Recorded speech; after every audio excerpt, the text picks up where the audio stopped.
Assalaamu calaykum. Ku soo dhawaada kanaalka Somali Science. Insha Allah maanta waxaan bilaabeynaa barnaamij aan ugu magac darnay su'aalo iyo jawaabo.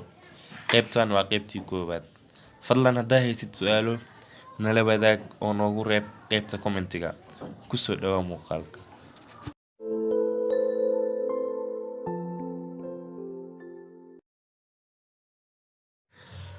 Dharka suufka ah waa in la isticmaalaa marka la karinayo raashinka sababtoo ah dharka suufka ah kuma dhigo jirka, sidoo kale si fudud kuma qabsado dabka sida nayloonka oo si dhaqso ah ku qabsado dabka.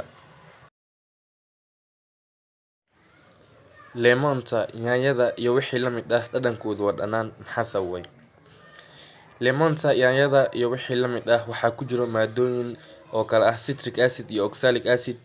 Acidyadan dhadhankoodu waa dhanaan maadaama lemonta iyo wixii la mid ah ay ku jiraan maadooyinkan, ayagana dhadhankoodu waa dhanaan.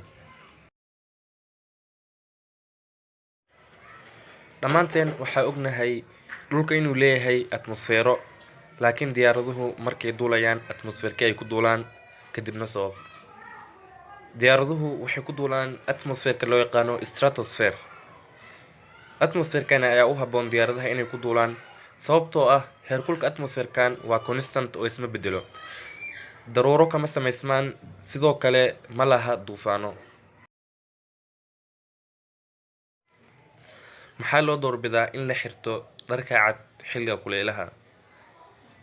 Marka iftiinka qoraxda ay ku dhacdo ashyaada, qaar iftiinka way nuugaan, qaar way iska celiyaan, halka qaar kale ay jabiyaan. Dharka madow ama dhammaan ashyaada madow way nuugaan iftiinka badankiis, sidaa darteed waxaa dareemay kuleyl.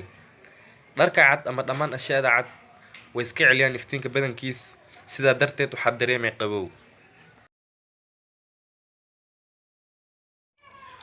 waad ku mahadsantahay daawashada videoga daawatay waa inoo iyo videoga xiga insha Allah. Assalaamu calaykum.